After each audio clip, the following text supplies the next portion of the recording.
Gérard Barrault, bonjour. Bonjour. Maire de Cossé-Véran, on va commencer par ça. C'est pas une mince charge. Les maires ont souvent des critiques, ils sont souvent mis à l'index et pourtant ils font un boulot formidable, et surtout dans les petites communes. Bien entendu, le maire de Cossé-Véran, aujourd'hui, et comme tous les maires ruraux, est confronté à beaucoup de choses, et en particulier problèmes de voisinage qui viennent récurrents. Et avec la loi NOTRe maintenant, nous allons perdre beaucoup de transferts de charges.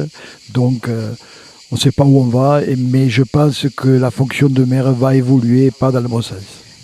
Donc, vous l'avez parlé, cette loi NOTRe qui vous supprime cette présidence que vous avez de la communauté des communes Orbe et Tauroux, c'est la même qui a créé ce fameux festival des Nuits de la Terrasse del Caté. Alors, c'est avec beaucoup de nostalgie, je suppose, peut-être que vous, ça vous enlève une charge, mais en contrepartie, ce festival a pris une telle notoriété qu'on voit mal comment on va l'arrêter.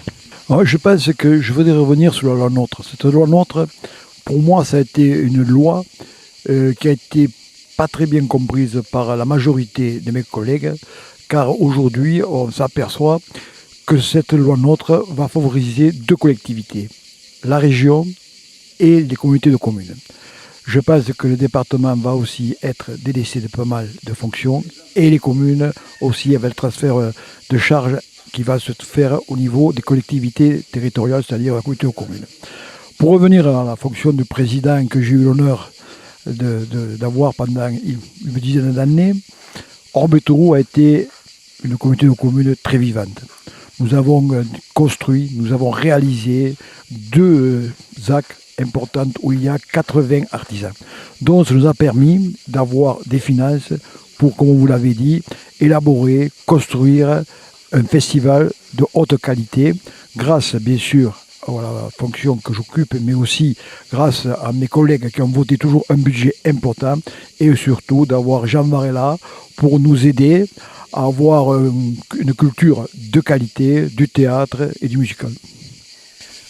Ce festival, parlons-en quand même, il a lieu cette année, c'est la 17e édition, je crois que c'est 18 ans, je crois qu'une année il n'a pas eu lieu, mais il présente encore une fois des spectacles de haute tenue et il est de plus en plus entendu. Je pense que la population verra mal certainement qu'on supprime ce festival. Non, je pense que ne parlez pas de supprimer le festival, là, je ne veux pas vous laisser dire ça.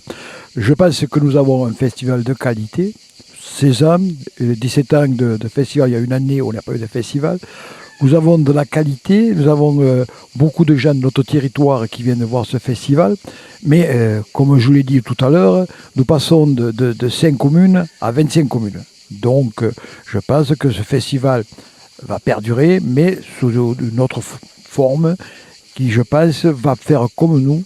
Et là, je vais me battre, puisque je reviens soldat de la future communauté, pour avoir une culture de qualité, le développement de notre territoire à travers le patrimoine et bien sûr le vin et le terroir, qui est la base de notre communauté commune future.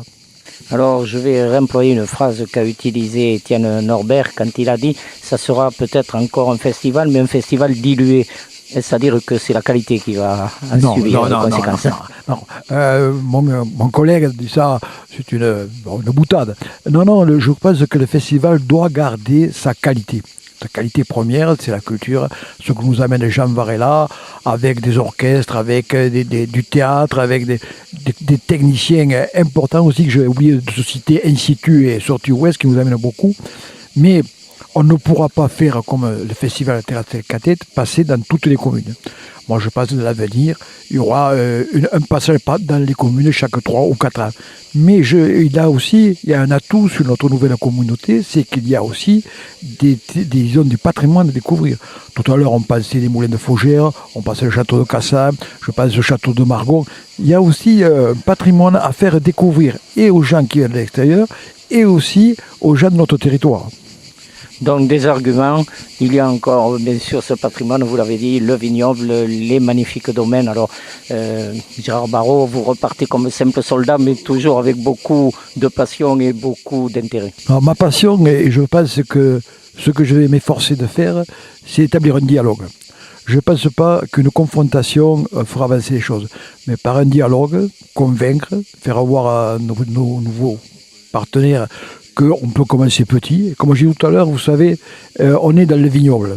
Pour avoir, disons, des souches et un raisin qui amène un produit de terroir, il faut du temps. Et là, c'est pareil. Il faut se planter, laisser mûrir et on y arrivera. Moi, je pense que dans l'avenir, très proche, on aura un festival qui aura les mêmes qualités et la même retenue que celui qu'on a à Orbeto. Président, merci beaucoup. Je vous appelle encore président. Lui, Il sera encore. champion décembre, Très vous bien. m'avez dit. C'est ça. Merci. Merci à vous.